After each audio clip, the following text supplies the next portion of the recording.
ప్రభు అయిన యేసుక్రీస్తు ప్రశస్త నామంలో ప్రతి ఉదయం నూతన కృప ఆత్మీయ వాగ్దాన కార్యక్రమాన్ని వింటూ వీక్షిస్తూ ఎందరూ దీవించబడుతూ ఉన్నారో అట్టి ఆత్మీయులైన అత్యంత ప్రియులకు హృదయపూర్వక శుభాలను తెలియజేస్తూ ఉన్నాం. ఈరోజు కూడా దేవుని సన్నిధిలో ఒక శ్రేష్టమైన వాగ్దానాన్ని వినడానికి దేవుడు మనకు కృప చూపి ఉన్నారు. దేవుడు తన బిడ్డలతోనూ తన భక్తులతోనూ ఆయన మాట్లాడే దేవుడై ఉన్నాడు. ఆయన ఆ వాక్కు ద్వారా ప్రత్యక్షపరుచుకునే దేవుడు. తన్ను తాను ప్రత్యక్షపరుచుకొని ఆదరణ లేని వారికి ఆదరణ, ఆశీర్వాదం లేని వారికి ఆశీర్వాదాన్ని, నెమ్మది లేని వారికి నెమ్మదిని, జీవితంలో అన్నీ కోల్పోయిన వారికి సమస్తాన్ని ఇచ్చి వర్ధిల్లతలోనికి నడిపించే దేవుడు. మరి ఈరోజు ఆయన మనతో మాట్లాడబోయే విషయాలు ఏంటి అంటే, బైబిల్ గ్రంథంలో నుండి సామెతలు 10:22 రాయబడినట్లు, యెహోవా ఆశీర్వాదము ఐశ్వర్యమునిచ్చును, నరుల కష్టము చేత ఆ ఆశీర్వాదము ఎక్కువ కాదు. అవును ప్రియ సహోదరి సహోదరుడా, యేసయ్య ఆశీర్వాదం ఈ భూమి మీద చాలా గొప్పదండి. నరుల కష్టము చేత ఆ ఆశీర్వాదాన్ని కూర్చుకోవాలి అంటే అది జరగని పని. నరుల కష్టము చేత ఎంత సంపాదించాలనుకున్నా అది మరొక త్రోవలలోనూ చిల్లిగిన సంచిలో వేసినట్లుగా పక్కదారిలో అది గొప్ప నష్టానికి దారితీస్తుంది. చినిగిన సంచిలో వేసినట్టుగా మాయమైపోతుంది. ఇంకా మనం చూసినట్లయితే ఒక సమయంలో అది ఎగిరిపోతుంది, కనిపించదు. కానీ యెహోవా ఇచ్చు ఆశీర్వాదం అది చాలా గొప్పది. అది సుస్థిరముగా తరతరాలుగా తరగనంత సమృద్ధిని కూడా మనకిస్తుంది. ఆయన ఇచ్చే ఆశీర్వాదములో సమాధానం ఉంటుంది, నెమ్మది ఉంటుంది, కంచె వేయబడుతుంది, క్షేమం ఉంటుంది. ఇంకా పలు రకములైన శ్రేష్టమైన క్షేమకరమైన అనుభవాలు దేవుని ఆశీర్వాదంలో ఉన్నాయి. అందుకే మన పూర్వీకులు ఒక మాట అనేవారు, ఒక ఇల్లు కట్టి చూడు, ఒక పెళ్లి చేసి చూడు అనని.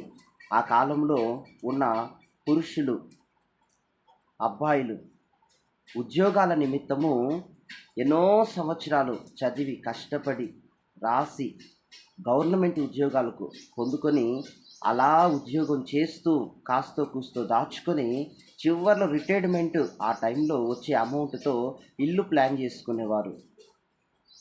ఆ రీతిగా ఉండేది. కానీ ఈ రోజుల్లో డబ్బు మీద డబ్బు, ఇల్లు మీద ఇల్లు, మరి ఇంతగా సంపాదించడానికి కారణం అనేకులు మరి తప్పుదారుల్లో ఆశీర్వాదానికి, ఆస్తులకు, డబ్బు వెనుక పరిగెడతా ఉన్నారు. అనేకులు ఆస్తుల వైపు పరిగెడతా ఉన్నారు, ఆశీర్వాదం కొరకు పరిగెడతా ఉన్నారు. కాదు, ఆశీర్వాదాన్ని ఇచ్చే దేవుని వైపుగా పరుగులెత్తే దాహము మనలో ఉండాలి. ఆశీర్వాదాల కొరకు కాదు, కానీ దేవుని కొరకు పరుగులెత్తే తాపత్రయము మనకు ఆ ధ్యాస ఉండునుగాక. ఆమేన్. చాలామంది తప్పుదారుల్లో వెళుతూ తీరని నష్టాలు, తీరని కష్టాలు, తీరనటువంటి బాధలకు తమ జీవితాలు ఆహుతి అయిపోతున్నాయి. కానీ ఈరోజు దేవుడు మీతో మాట్లాడేది ఏంటి అంటే, ఆశీర్వాదం కొరకు కాదు, ఆస్తుల కొరకు కాదు, అడ్డుదారుల్లో తొక్కి సంపాదించడానికి కాదు, మీకు కలిగి ఉన్న కొంచెమైనను అది దేవుని వలన కలిగి ఉంటే ఆ తృప్తి, ఆ ఆనందమే వేరు. అందుకే దేవుడు అంటూ ఉన్నాడు, యెహోవా ఇచ్చు ఆశీర్వాదముతో మీరు ఏదైనా ప్రయత్నాలు చేస్తే అవి వెంటనే సఫలమవుతాయి, అత్యంత అభివృద్ధిని సాధిస్తాయి, ఎంతో ఘనతను నీవు కోరకుండగానే తెచ్చిపెడతాయి. అందుకు ఆయన ఇచ్చు ఆశీర్వాదం మీద, ఆయన మీద మన పూర్తి మనస్సును మనము కేంద్రీకరించేదముగాక. ఈ రోజుల్లో చూడండి, చాలామంది, చాలా ఫ్యామిలీ సఫర్ అయిపోతున్నారు. అప్పులు తీసుకొని దానికి ఇంట్రెస్ట్ పెరిగిపోయి అది కట్టలేక అప్పుల వాళ్ళు కాల్ చేస్తూ ఉంటే దాన్ని మ్యూట్ మోడ్లో పెట్టి రకరకాలుగా నానా తంటాలు ఎదుర్కొంటున్నారు. సభ్య సమాజంలో తలదించుకునే పరిస్థితులు, అవమానాలకు, ఎగతాళికి కొన్ని కుటుంబాలు పరువు నష్టానికి గురి అయిపోతూ ఉన్నాయి. కానీ దేవుడు నీతో ఉదయకాలం సెలవిస్తున్న మాట ఏంటంటే, అప్పు లేని జీవితం నీకు ఇస్తాను, ప్రశాంతత కలిగినటువంటి ఆ ఉన్నతమైన గౌరవం నేను నీకు ఇస్తాను, రోగము లేని శరీరము, ఆత్మీయతతో నిండిన వైభవం నీకు ఇస్తాను.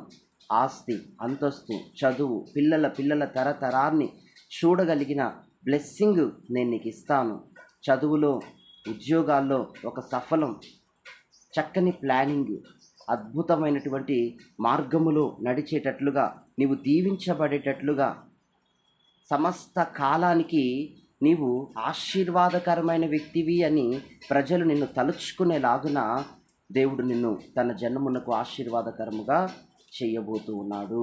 దేవుని మీద మనం ఆశ పెట్టుకున్నప్పుడు, దేవుని మాటను మనము వినినప్పుడు, ఆయన వాక్య ప్రకారంగా నడిచినప్పుడు, అబ్రహాము జీవితంలో అంతగా అబ్రహాము ఆశీర్వదించబడటానికి అతని ఆస్తి ఆకాశ నక్షత్రముల వలె, అతని సంతానము సముద్ర ఇసుక రేణువుల వలె ఇంతగా మారటానికి దాసదాసీలు, ఎడ్లు, గొర్రెలు, ఒంటెలు, గుర్రాలు, మరి ఇవన్నీ అతడు పొందడానికి, ఇంత ఐశ్వర్యాన్ని అతడు అనుభవించడానికి గల కారణం దేవుని మాటయే తడువు చేయక తక్షణమే